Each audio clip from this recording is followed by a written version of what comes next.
ओम शांति। 15 अप्रैल 2023 की मधुर महावाक्य। मीठे बच्चे, एक दो को खुशी की खुराक खिलाते रहो। सदा खुश मौज में रहना और खुशी बांटना, यही है जबरदस्त खातिरी करना। प्रश्न: अपनी ऊंची अवस्था बनाने की विधि क्या है? किन मुख्य बातों का ध्यान रखना है? उत्तर: ऊंची अवस्था बनानी है तो पहला, नष्टो मोहा बनने की हिम्मत रखनी है। दूसरा, अपना चार्ट रखना है कि बाबा को याद करते समय उनसे क्या क्या बातें की, कितना समय याद किया। तीसरा, नींद को जीतने वाला बनना है। चौथा, पुराने शरीर की संभाल भी करनी है, फिर इसे भूलना भी है। पांचवा, देवी स्वभाव बनाना है। स्वभाव के वशीभूत होकर किसी को भी सताना नहीं है। छठवा, सब डिफेक्ट निकाल प्योर डायमंड बनना है। सातवां, सबको सुख देने वाला खुशबूदार फूल बनना है। ओम शांति। ज्ञान का तीसरा नेत्र देने वाला रूहानी बाप बेट रूहानी बच्चों को समझाते हैं। ज्ञान का तीसरा नेत्र सिवाय बाप के और कोई दे नहीं सकता। अभी तुम बच्चों को ज्ञान का तीसरा नेत्र मिला है। अभी तुम बच्चे जानते हो, अभी यह पुरानी दुनिया बदलने वाली है। बेचारे मनुष्य नहीं जानते कि कौन बदलाने वाला है और कैसे बदलाते हैं, क्योंकि उन्हों को ज्ञान का तीसरा नेत्र ही नहीं है। तुम बच्चों को अभी ज्ञान का तीसरा नेत्र मिला है, जिससे तुम सृष्टि के आदि मध्य अंत को जान गए हो। यह है ज्ञान की स्क्रीन। स्क्रीन की एक बूंद भी कितनी मीठी होती है। ज्ञान का भी एक ही अक्षर है, मन मना भव। सभी से कितना मीठा है। अपने को आत्मा समझ और बाप को याद करो। बाप शांति धाम और सुख धाम का रास्ता बता रहे हैं। बाप आए हैं बच्चों को स्वर्ग का वर्षा देने। तो बच्चों को कितनी खुशी रहनी चाहिए। कहते भी हैं, खुशी जैसी खुराक नहीं। जो सदैव खुशी मौज में रहते हैं, उनके लिए वह जैसे खुराक होती है। 21 जन्म मौज में रहने की यह जबरदस्त खुराक है। यह खुराक सदैव एक दो को खिलाते रहो। एक दो की जबरदस्त खातिरी यह करनी है। ऐसी खातिरी और कोई मनुष्य की कर ना सके। तुम श्रीमत पर सभी की रूहानी खातिरी करते हो। सच्ची सच्ची खुश खैराफत भी यह है, किसी को बाप का परिचय देना। मीठे बच्चे जानते हैं, बेहद के बाप द्वारा हमको जीवन मुक्ति की खुराक मिलती है। सतयुग में भारत जीवन मुक्त था, पावन था। बाप बहुत बड़ी ऊंची खुराक देते हैं। तब तो गायन है, अतीन्द्रिय सुख पूछना हो तो गोप गोपियों से पूछो। यह ज्ञान और योग की कितनी फर्स्ट क्लास वंडरफुल खुराक है। और यह खुराक एक ही रूहानी सर्जन के पास है और किसी को यह खुराक का मालूम ही नहीं है। बाप कहते हैं, मीठे बच्चों, तुम्हारे लिए तीरी हथेली पर सौगात ले आया हूँ। मुक्ति, जीवन मुक्ति की यह सौगात मेरे पास ही रहती है। कल्प कल्प में ही आकर तुमको देता हूँ, फिर रावण छीन लेता है। तो अभी तुम बच्चों को कितना खुशी का पारा चढ़ा रहना चाहिए। तुम जानते हो, हमारा एक ही बाप टीचर और सच्चा सच्चा सद्गुरु है, जो हमको साथ ले जाते हैं। मोस्ट विलव्ड बाप से विश्व की बादशाही मिलती है। यह कम बात है क्या? सदैव हर्षित रहना चाहिए। Godly student life is the best. यह अभी का ही गायन है। फिर नई दुनिया में भी तुम सदैव खुशियाँ मनाते रहेंगे। दुनिया नहीं जानती कि सच्ची सच्ची खुशियाँ कब मनाई जाएगी। मनुष्यों को तो सत्यों का ज्ञान ही नहीं है, तो यहाँ ही मनाते रहते हैं। परंतु इस पुराने तमोप्रधान दुनिया में खुशी कहाँ से आई? यहाँ तो त्राही त्राही करते रहते हैं। कितना दुख की दुनिया है।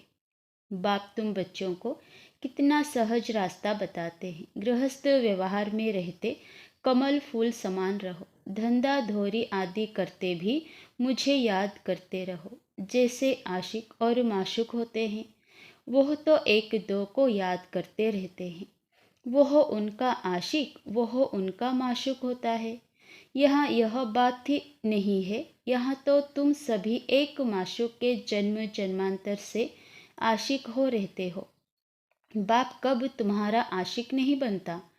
तुम उस माशूक को अपने लिए याद करते आए हो। जब दुख जास्ती होता है तो जास्ती सुमिरन करते हैं। तब तो गायन भी है, दुख में सुमिरन सब करे, सुख में करे न कोई। इस समय बाप भी सर्वशक्तिवान है। दिन प्रतिदिन माया भी सर्वशक्तिवान तमो प्रधान होती जाती है। इसीलिए अब बाप कहते हैं, मीठे बच्चे, देही अभिमानी बनो। अपने को आत्मा समझ मुझ बाप को याद करो और साथ साथ दैवी गुण भी धारण करो। तुम ऐसे लक्ष्मी नारायण बन जाएंगे। इस पढ़ाई में मुख्य बात है ही याद की। ऊंचते ऊंच बाप को बहुत प्यार स्नेह से याद करना चाहिए। वह ऊंचते ऊंच बाप ही नई दुनिया स्थापन करने वाला है। बाप कहते हैं, मैं आया हूँ तुम बच्चों को विश्व का मालिक बनाने लिए। अब मुझे याद करो तो तुम्हारे अनेक जन्मों के पाप कट जाएं। पतित पावन बाप कहते हैं, तुम बहुत पतित बन गए हो, इसीलिए अब तुम मुझे याद करो तो तुम पावन बन और पावन दुनिया का मालिक बन जाएंगे। पतित पावन बाप को ही बुलाते हैं ना। अब बाप आए हैं तो ज़रूर पावन बनना पड़े। बाप दुख हरता सुख करता है। बरोबर सतयुग में पावन दुनिया थी तो सभी सुखी ही थे। अब बाप फिर से कहते हैं, बच्चे, शांति धाम और सुख धाम को याद करते रहो। अभी है संगम युग। खिवैया तुमको इस पार से उस पार ले जाते हैं। नैया कोई एक नहीं, सारी दुनिया जैसे एक बड़ा जहाज है, उनको पार ले जाते हैं। बाप मीठे मीठे बच्चों को समझाते हैं, अपने को आत्मा समझ बाप को याद करो। तुम भी बाप की सर्विस में लग जाओ। One God fatherly service. बाप ही तुमको विश्व का मालिक बनाने आए हैं। जो अच्छा पुरुषार्थ करते हैं उनको महावीर कहा जाता है। देखा जाता है कौन महावीर हैं? जो बाबा के डायरेक्शन पर चलते हैं। बाप का फरमान है, अपने को आत्मा समझ भाई भाई देखो। इस शरीर को भूल जाओ। बाबा भी इस शरीर को नहीं देखते हैं। बाप कहते हैं, मैं आत्माओं को देखता हूँ। बाकी यह तो ज्ञान है कि आत्मा शरीर बिगर बोल नहीं सकती। मैं भी इस शरीर में आया हूँ, लोन लिया हुआ है। शरीर के साथ ही आत्मा पढ़ सकती है। बाबा की बैठक यहाँ है। यह है अकाल तख्त। आत्मा अकाल मूर्त है।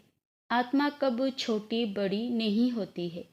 शरीर छोटा बड़ा होता है। जो भी आत्माएं हैं उन सभी का तख्त यह भ्रुकुटी का बीच है। शरीर तो सभी के भिन्न भिन्न होते हैं। किसी को अकाल तख्त पुरुष का है, किसी का अकाल तख्त स्त्री का है, किसी का अकाल तख्त बच्चे का है। बाप बेट बच्चों को रूहानी ड्रिल सिखलाते हैं। जब कोई से बात करो तो पहले अपने को आत्मा समझो। हम आत्मा फलाने भाई से बात करते हैं। बाप का पैगाम देते हैं कि शिव बाबा को याद करो। याद से ही जंक उतरनी है। सोने में जब अलाए पड़ती है तो सोने की वैल्यू कम हो जाती है। तुम आत्माओं में भी जंक पड़ने से तुम वैल्यूलेस हो गए हो। अब फिर पावन बनना है। तुम आत्माओं को अब ज्ञान का तीसरा नेत्र मिला है। उस नेत्र से अपने भाइयों को देखो। भाई भाई को देखने से कर्म इंद्रियां कब चंचल नहीं होगी। राज्य भाग लेना है, विश्व का मालिक बनना है तो यह मेहनत करो। भाई भाई समझ सभी को ज्ञान दो, तो फिर यह टेव व आदत पक्की हो जाएगी। सच्चे सच्चे ब्रदर्स तुम सभी हो।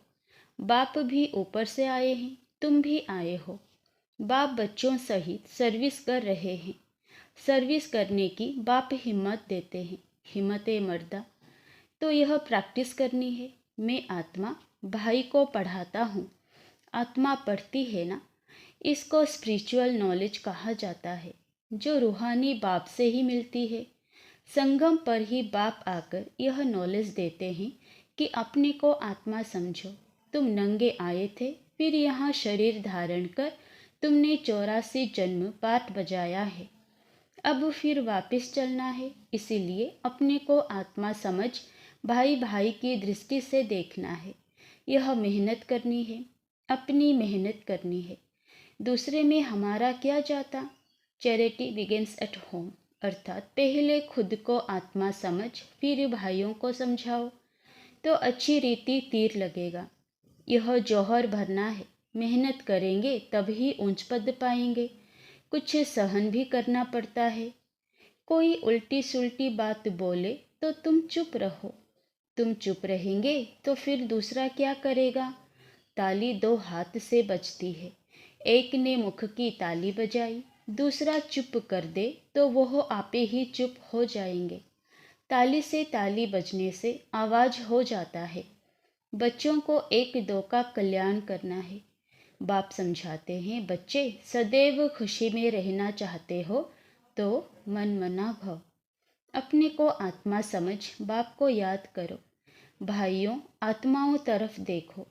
भाइयों को भी यह नॉलेज दो।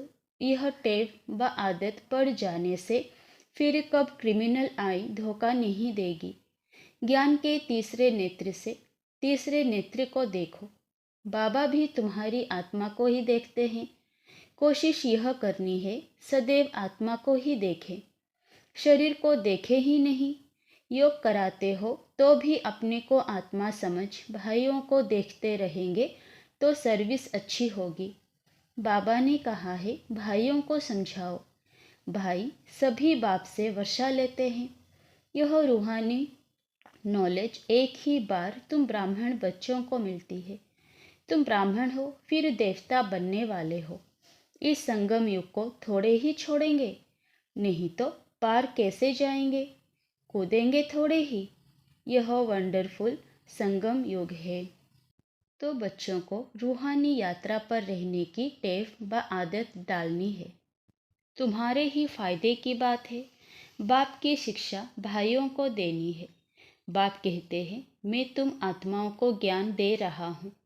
आत्मा को ही देखता हूँ। मनुष्य मनुष्य से बात करेगा तो उनके मुंह को देखेगा ना।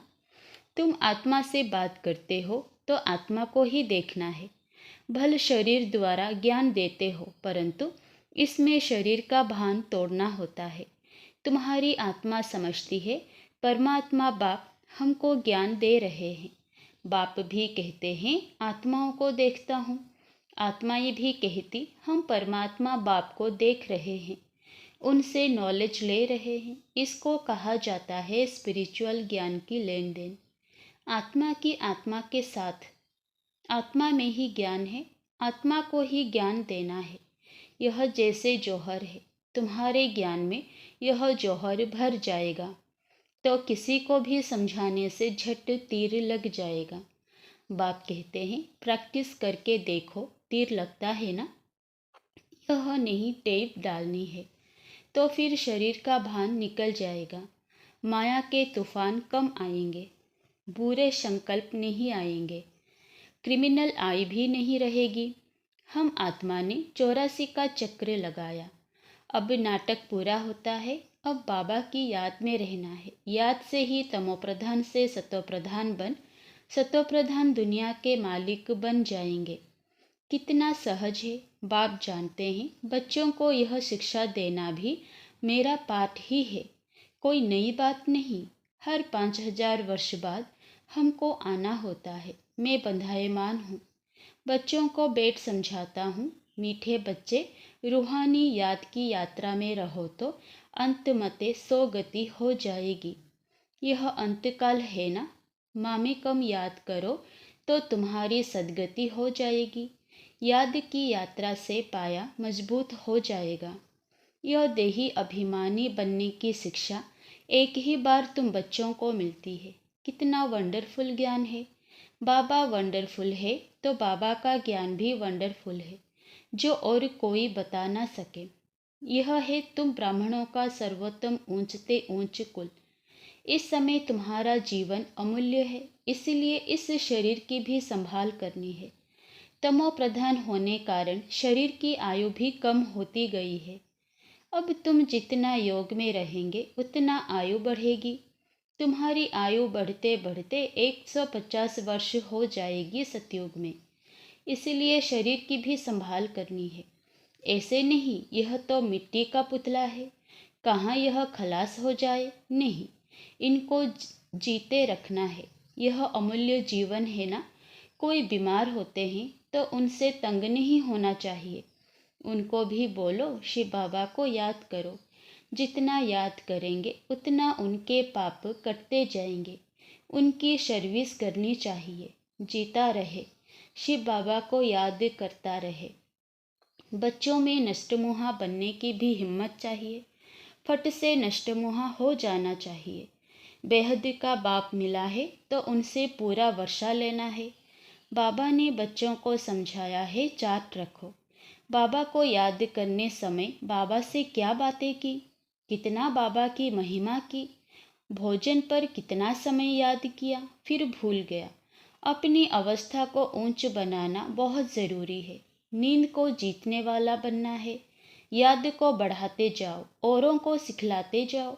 इसमें नष्टमुहा ज़रूर बनना पड़े, पुरानी शरीर को भूलना पड़े। बाप के बने हो तो उनको ही याद करना पड़े। जो बाप हमको हीरे जैसा बनाते हैं उनको कितना लव से याद करना चाहिए। अपनी जांच करनी है, मेरा दैवी स्वभाव है। मनुष्य को स्वभाव बहुत सताता है। हर एक को अपना तीसरा नेत्र मिला है तो उससे जांच करनी है। मेरी याद बाबा तक पहुंचती है। जो डिफेक्ट है उनको निकाल प्योर डायमंड बनना है। थोड़ा भी डिफेक्ट होगा तो वैल्यू कम हो जाएगी। इसलिए मेहनत कर अपने को वैल्यूबल हीरा बनाना है।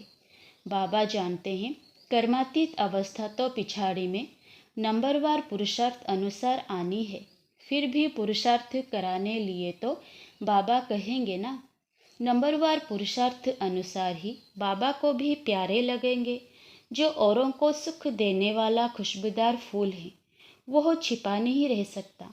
बाप फिर भी बच्चों को कहते हैं मीठे बच्चे, मामे कम याद करो तो मेल निकल जाए। बाप को याद करते दिल एकदम ठहर जानी चाहिए, शीतल हो जानी चाहिए। बाप की याद सतानी चाहिए। बाबा, मीठे बाबा, आप हमको क्या से क्या बना रहे हो, और तो कोई जानते ही नहीं तुम क्या बना रहे हो। तो ऐसे मीठे बाबा को बहुत लब से याद करना है। कोई बंधेलियाँ बहुत याद करती है, पता नहीं कैसे अपने को छुड़ाकर आती है। उन्हों का जितना लव रहता है उतना और बच्चों में नहीं। एकदम बाबा को याद कर स्नेह में आंसू बहाती है। बाबा, आपसे कब मिलेंगे? विश्व का मालिक बनाने वाला बाबा, ओ बाबा, कब आकर सम्मुख मिलेंगी? ऐसे बहुत प्रेम से बाबा को याद करती हैं। सभी दुख मिटाने वाले बाबा, आपने कितना हमारा सौभाग्य बनाया है। आप हमको विश्व का मालिक बनाते हैं। याद का भी बल उनको बहुत मिलता है। अच्छा, मीठे मीठे सिकिलधे बच्चों प्रति माता पिता बाप दादा का याद प्यार और गुड मॉर्निंग। रूहानी बाप की रूहानी बच्चों को नमस्ते। धारणा के लिए मुख्य सार। पहला, कोई भी उल्टी बातें बोले तो चुप रहना है, मुख की ताली नहीं बजानी है, सहन करना है, एक दो का कल्याण करना है। नंबर 2, ज्ञान के तीसरे नेत्र से आत्मा भाई को देखना है, अपने को भाई समझ भाई को ज्ञान देना है। रूहानी ड्रिल करनी और करानी है। अपनी मेहनत करनी है, दूसरों को नहीं देखना है। वरदान, अपनी विल पावर द्वारा हर एक को विल करने वाले श्रेष्ठ सेवाधारी भवो। वर्तमान समय कई आत्माएं आपके सहयोग के लिए चातक हैं, लेकिन अपनी शक्ति नहीं है। उन्हें आपको अपने शक्तियों की मदद विशेष देनी पड़ेगी। इसलिए निमित्त बने हुए सेवाधारियों में सर्व शक्तियों की पावर चाहिए। जैसे ब्रह्मा बाप ने लास्ट में बच्चों को शक्तियों की व्हील की, इस व्हील से यह कार्य चल रहा है। ऐसे फॉलो फादर अपने शक्तियों की व्हील आत्माओं के प्रति करो तो समय के प्रमाण सेवा संपन्न हो जाएगी। स्लोगन: जहाँ एकता और एकाग्रता की शक्ति है वहाँ सफलता सहज प्राप्त होती है। अच्छा, ओम शांति।